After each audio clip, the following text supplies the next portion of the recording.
नमस्कार प्यारे बच्चों, स्वागत है आप सभी का आपके अपने YouTube channel chemistry from basic to board में।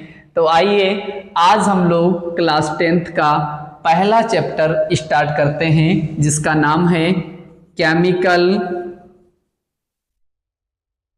Reactions and equations. Chemical reactions and equations, जिसको हिंदी में हम लोग कहते हैं रासायनिक अभिक्रियाएं एवं समीकरण। तो रासायनिक अभिक्रियाएं एवं समीकरण, इस चैप्टर को अच्छे से समझने से पहले हम लोगों को जानना होगा कि रासायनिक परिवर्तन और भौतिक परिवर्तन क्या होते हैं। तो अगर हम लोग बात करें भौतिक परिवर्तन की, तो भौतिक परिवर्तन वे होते हैं जिनको हम रिवर्स कर सकते हैं, यानी जो दोहराए जा सकते हैं। जैसे बर्फ का पिघलना, बर्फ का पिघलना, जल का उबलना और जल का फ्रीज होना, यानी जल को हम कैसे जमाते हैं, ये सभी भौतिक परिवर्तन के अंतर्गत आते हैं।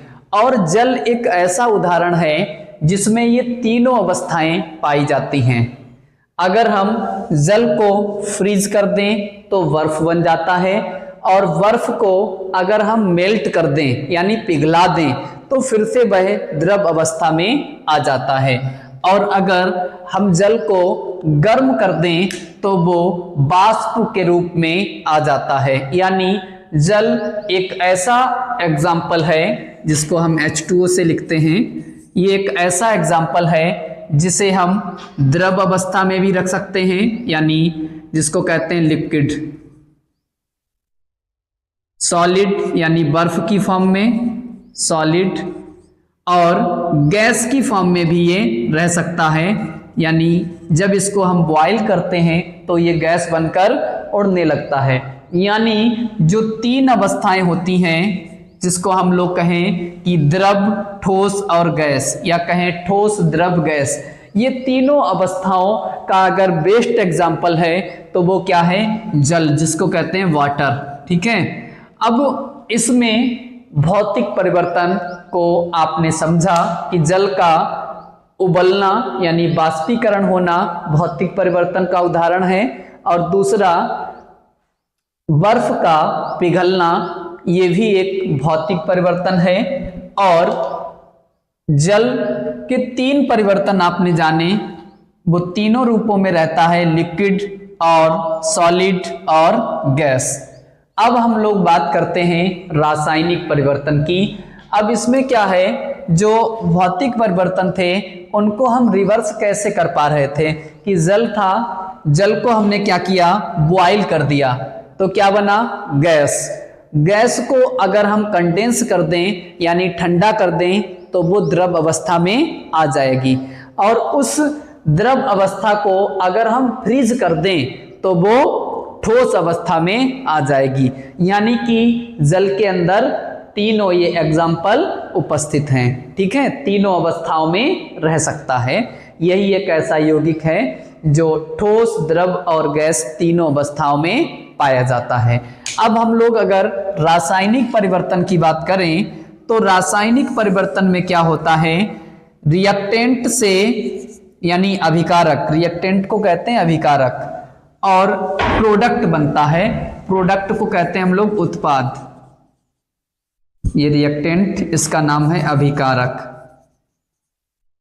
अभिकारक, तो इसमें क्या होता है कि रिएक्टेंट से प्रोडक्ट बनेगा, प्रोडक्ट से दोबारा रिएक्टेंट नहीं बनाया जा सकता है।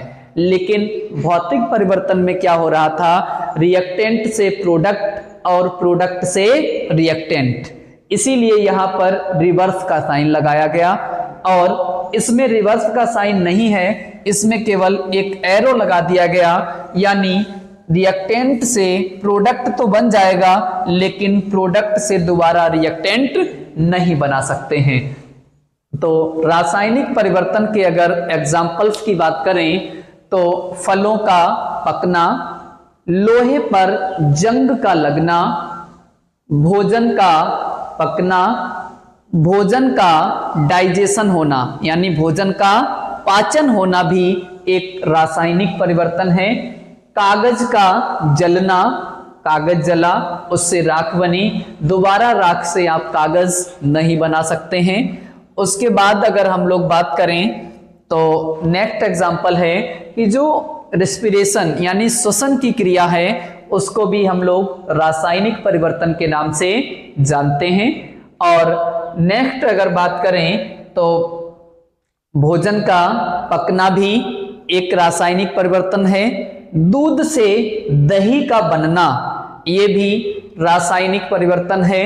दूध का फटना, ये जो भी आपको एग्जाम्पल्स बताए हैं ये सभी रासायनिक परिवर्तन है। और एक पॉइंट आपको याद रखना है कि वे परिवर्तन जो रिवर्स हो जाते हैं उनको भौतिक परिवर्तन कहते हैं और जो रिवर्स नहीं होते हैं उनको रासायनिक परिवर्तन के नाम से जानते हैं।